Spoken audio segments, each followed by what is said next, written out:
Hindi subject के अर्धवार्षिक परीक्षा के लिए यहाँ पे मैं प्रश्न पत्र लेकर आया हूँ। तो चलो मैं आप लोगों को इसके सारे प्रश्नों का उत्तर दे देता हूँ। तो देखो पहला प्रश्न क्या है, तुलसीदास की रचना क्या है? तो तुलसीदास की रचना है यहाँ पे रामचरितमानस लेना है। दंतु रीत मुस्कान किस कवि की रचना है? तो यहाँ पे उत्तर क्या लेना है? यहाँ पे उत्तर आपको लेना है नागार्जुन की लेना है। एक ही शब्द की एक से अधिक बार आवृत्ति हो वहाँ कौन सा अलंकार होता है? तो वहाँ पे होता है पुनरुक्ति प्रकाश अलंकार होता है। काशी किसकी पाठशाला है? तो उत्तर क्या लेना है? इसका उत्तर जो है वो हो जाएगा संस्कृति की। इसके बाद है एक से अधिक अर्थ देने वाले शब्द कहलाते हैं। तो उत्तर क्या कहलाएगा? तो उत्तर यहाँ पे लेना है आपको अनेकार्थी शब्द कहलाएगा। ठीक है, जहां से प्रश्न आ रहा है वहीं से मैं आपको प्रश्न दे रहा हूँ। आप लोग मैच करके देख लेना। अभी आप लोगों का गणित का पेपर हुआ है और अंग्रेजी का पेपर हुआ है। ठीक है, तो जहां से प्रश्न आ रहा है वहीं से मैं आप लोगों को प्रश्न दे रहा हूँ। तो आप लोग अच्छे से तैयार कर लेना। और चलो इसका भी दिखा देता हूं मैं आपको। देखो, मैं क्यों लिखता हूँ कि लेखक का क्या नाम है? तो उत्तर देखो आपको क्या लेना है? अजय लिखना है। ठीक है, अजय अज्ञे अजय दोनों भी बोलते हैं। ठीक है, आगे देखो रिक्त स्थानों की पूर्ति देख लेते हैं। तो रिक्त स्थानों की पूर्ति में देखो आधुनिक काल का प्रारंभ खालिस्तान से माना जाता है। तो उत्तर क्या लेना है? 1843 लेना है। करुण रस का स्थायी भाव क्या होता है? शोक होता है। खालिस्तान अलंकार में प्रस्तुत कथन के द्वारा प्रस्तुत का बोध कराया जाता है। उत्तर क्या लेना है? अनुयुक्ति लेना है। तेरी गठन में लागा खालिस्तान मुसाफिर जाग जरा। तो यहाँ पे आपको क्या लेना है? चोर यहाँ पे लेना है। पंचवटी खालिस्तान समास का उदाहरण द्विगु समास का। एक कुटिया में खालिस्तान घूमता दिखाई दिया तो धर्म चक्र लेना है। सही जोड़ी मिलाओ देख लेते हैं। सही जोड़ी मिलाओ में देखो पहला प्रश्न क्या है? भवानी प्रसाद मिश्र कवि है। किसके कवि हैं? तो यहाँ पे आपको लेना नई कविता के कवि हैं। बात को आवश्यकता से अधिक बढ़ा चढ़ाकर कहना क्या कहलाता है? अतिशयोक्ति अलंकार कहलाता है। संस्कृति का आपको लेना है यहाँ पे भंदंत आनंद कौशल्यान लेना है। और लेखक यशपाल की आदत को लेना है आपको यहाँ पे निठल्ले बैठे कल्पना करना। ठीक है, जो ईश्वर में विश्वास करता है उसे हम क्या कहते हैं? आस्तिक कहते हैं। अणु बम विस्फोट, तो अणु बम विस्फोट जो है वो विज्ञान का दुरुपयोग है। इसके बाद देखो एक शब्द एक वाक्य में उत्तर देख लेते हैं। तो देखो उषा कविता के कवि का क्या नाम है? तो उत्तर क्या लेना है? सूर्यकांत त्रिपाठी निराला लेना है। काव्य की शोभा बढ़ाने वाले तत्व को क्या कहते हैं? अलंकार कहते हैं। मानव संस्कृति किस प्रकार की होती है? तो अविभाज्य होती है। क्रिया की विशेषता का बोध कराने वाले शब्दों को क्या कहते हैं? क्रिया विशेषण कहते हैं। एक से अधिक अर्थ रखने वाले शब्दों को क्या कहते हैं? तो अनेकार्थी शब्द कहते हैं।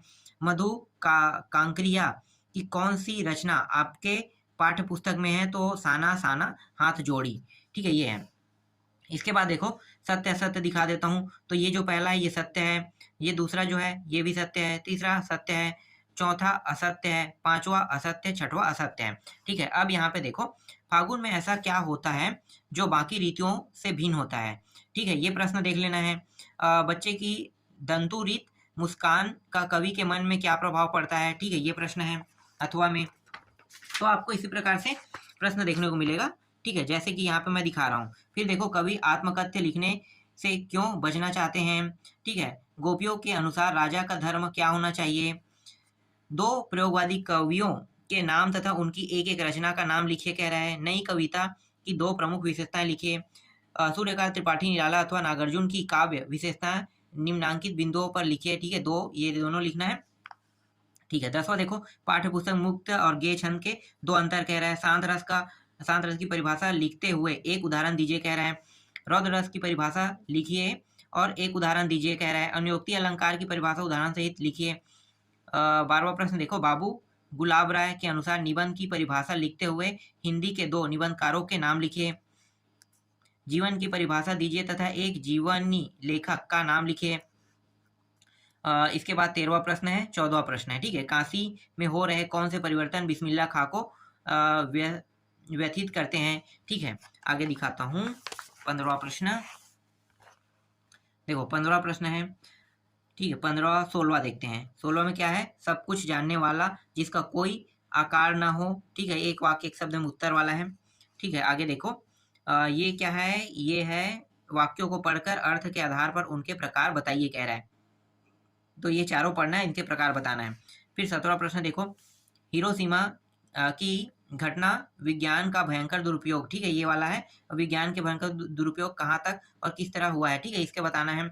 इसके बाद आपको देखने को मिलेगा 18वां नंबर में इस तरह से प्रश्न देखने को मिलेगा। संदर्भ व्याख्या करना है सिर्फ एक का, ठीक है। इसके बाद 19वां प्रश्न दिखा देता हूँ। 19वां प्रश्न देखो, इसमें भी संदर्भ प्रसंग व्याख्या करना है, ठीक है। इनमें से किसी एक का ही करना है, ठीक। आगे दिखाता हूँ। फिर कुछ टॉपिकों के बारे में 75 शब्दों में लिखने के लिए आएगा, ठीक है। वो तो बन जाएगा आप लोगों से, वो इतना टफ नहीं रहेगा, ठीक है। दिखा देता हूँ, जैसे कि खिलौना बिक्री है, ये है, ठीक है। इसके बाद देखो ये जो अपठित गद्यांश है ये भी बन जाएगा आप लोगों से। अपठित गद्यांश वाला टॉपिक बन जाना चाहिए।